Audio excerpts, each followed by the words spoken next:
ਆਪਾਂ ਅਗਲੀ ਖਬਰ ਦੇ ਵੱਲ ਵਧੀਏ ਸ਼ਰਮਾ ਜੀ ਤੇ ਗੱਲ ਕਰੀਏ ਆਸਾ ਰਾਮ ਦੀ। ਆਸਾ ਰਾਮ ਪਹਿਲਾਂ ਹੀ ਜੇਲ੍ਹ ਦੇ ਵਿੱਚ ਕੈਦ ਹੈ ਤੇ ਬਲਾਤਕਾਰ ਦੇ ਇਲਜ਼ਾਮਾਂ ਦੇ ਤਹਿਤ ਸਜ਼ਾ ਜ਼ਾਬਤਾ ਹੈ। ਇਹਨੂੰ ਫੇਰ ਮਾਮਲੇ ਦੇ ਵਿੱਚ ਉਮਰ ਕੈਦ ਹੋ ਗਈ ਹੈ ਕਿ ਇਹ ਵੀ ਬਲਾਤਕਾਰ ਦਾ ਹੀ ਜਾਂ ਜਿਨਸੀ ਸ਼ੋਸ਼ਣ ਦਾ ਹੀ ਮਾਮਲਾ ਹੈ? ਬਿਲਕੁਲ ਪ੍ਰਵੀਨ ਜੀ, ਆਪਾਂ ਕੱਲ ਜਦੋਂ ਰਾਮ ਰਹੀਮ ਵਾਲੀ ਖਬਰ ਦੀ ਚਰਚਾ ਕਰ ਰਹੇ ਸੀ, ਆਪਾਂ ਉਹ 'ਚ ਥੋੜਾ ਜ਼ਿਕਰ ਵੀ ਕੀਤਾ ਸੀ ਕਿ ਅਦਾਲਤ ਨੇ ਫੈਸਲਾ ਰਾਖਵਾਂ ਰੱਖ ਲਿਆ ਪਰ ਦੋਸ਼ ਸਾਬਤ ਹੋ ਗਏ ਨੇ। ਜੀ, ਜੀ। ਬੇਸ਼ੱਕ ਜੋਧਪੁਰ ਦੀ ਜੇਲ੍ਹ ਦੇ ਵਿੱਚ ਆਸ਼ਾਰਾਮ ਬੰਦ ਹੈ ਤੇ ਉਹਦੇ ਪਰ ਪਹਿਲਾਂ ਹੀ ਨਾਬਾਲਗ ਬੱਚੀ ਨਾਲ ਬਲਾਤਕਾਰ ਕਰਨ ਦੇ ਦੋਸ਼ ਸਾਬਤ ਹੋ ਚੁੱਕੇ ਨੇ।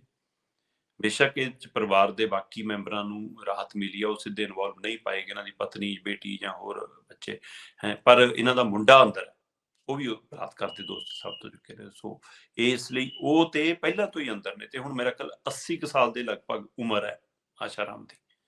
ਤੇ ਇਹਦੇ ਪਰ 2001 ਤੋਂ ਲੈ ਕੇ 2006-7 ਤੱਕ ਲਗਾਤਾਰ ਇਸ ਇੱਕ ਹੋਰ ਮਹਿਲਾ ਨਾਲ ਬਲਾਤਕਾਰ ਕਰਨ ਦੇ ਦੋਸ਼ ਸਾਬਤ ਹੋਏ ਨੇ। ਉਸ ਠੀਕ ਹੈ। ਔਰਤ ਨੇ ਅਦਾਲਤ ਦਾ ਦਰਵਾਜ਼ਾ ਖਟਕਾਇਆ ਸੀ ਕਿ ਮੇਰੇ ਨਾਲ ਲਗਾਤਾਰ ਇੰਨੇ ਸਾਲ ਮਤਲਬ ਕਿ ਮੇਰੇ ਨਾਲ ਧੱਕੇ ਨਾਲ ਸਰੀਰਕ ਸ਼ੋਸ਼ਣ ਮੇਰਾ ਕੀਤਾ। ਸੋ ਚਾਹੇ ਉਹਦੇ ਪਿੱਛੇ ਮਤਲਬ ਕਿ ਭਰਮਾਉਣ ਦੀ ਗੱਲ ਹੋਵੇ, ਚਾਹੇ ਭਟਕਾਉਣ ਦੀ ਗੱਲ ਹੋਵੇ, ਚਾਹੇ ਕੋਈ ਲਾਲਸਾਵਾਂ ਹੋਣ।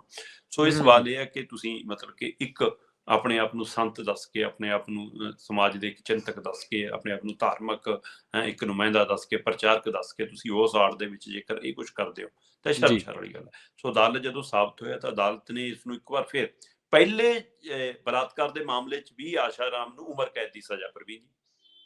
ਔਰ ਕੱਲ ਜਦੋਂ ਅਦਾਲਤ ਨੇ ਜੀ। ਫੈਸਲਾ ਸੁਣਾਇਆ ਤਦ ਉਸ ਮਾਮਲੇ ਦੇ ਵਿੱਚ ਵੀ ਇਹਨਾਂ ਨੂੰ ਉਮਰ ਕੈਦ, ਹੂੰ, ਔਰ ਹੂੰ। ਉਹ ਵੀ ਤਮਾਮ ਉਮਰ, ਅੱਛਾ। ਮਤਲਬ ਜਦੋਂ ਤੱਕ ਜਿਉਂਦੇ ਹੋਣ ਤਦ ਤੱਕ ਉਮਰ ਕੈਦ ਦੀ ਸਜ਼ਾ ਹੂੰ। ਤੇ ਨਾਲ 50,000 ਰੁਪਏ ਦਾ ਹੋਰ ਜੁਰਮਾਨਾ ਲਾਇਆ।